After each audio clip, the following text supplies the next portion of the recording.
माना जाता है कि डायनासोर 23 करोड़ साल पहले ट्रायसिक काल में पैदा हुए थे।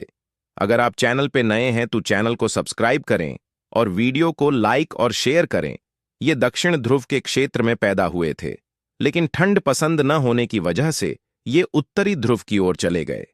डायनासोर कई तरह के थे, जैसे कि शाकाहारी, मांसाहारी, द्विपाद, चौपाए और कुछ ऐसे जो जरूरत के मुताबिक अपने शरीर का आकार बदल सकते थे। डायनासोर से जुड़ी कुछ और बातें। डायनासोर के अवशेष पृथ्वी के हर महाद्वीप पर मिले हैं। डायनासोर के कुछ सबसे प्रमुख समूह अंडे देने के लिए घोंसले का निर्माण करते थे। डायनासोरों को आमतौर पर उनके बड़े आकार के लिए जाना जाता है, लेकिन कुछ प्रजातियों का आकार मानव के बराबर या उससे छोटा था।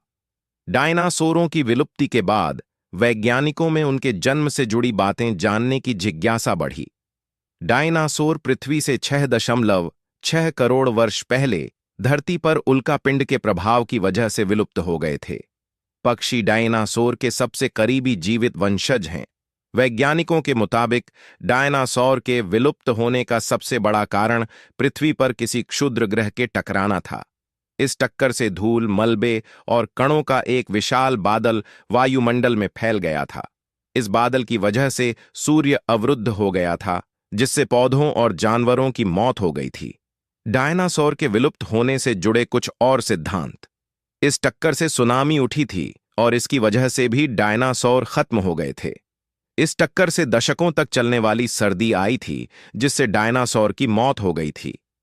डायनासोर मेसोथर्मल जलवायु के आदि थे, जो गर्म और नम रहा करता था। 7.5 करोड़ साल पहले वैश्विक जलवायु में तेज ठंडक शुरू हो गई थी। टेक्टोनिक प्लेटों की हलचल की वजह से जलवायु में बदलाव हुआ होगा। ज्वालामुखी गतिविधि में वृद्धि की वजह से भी डायनासोर विलुप्त हो गए होंगे। इस टक्कर से पृथ्वी पर मौजूद जीवन का करीब 80% खत्म हो गया था।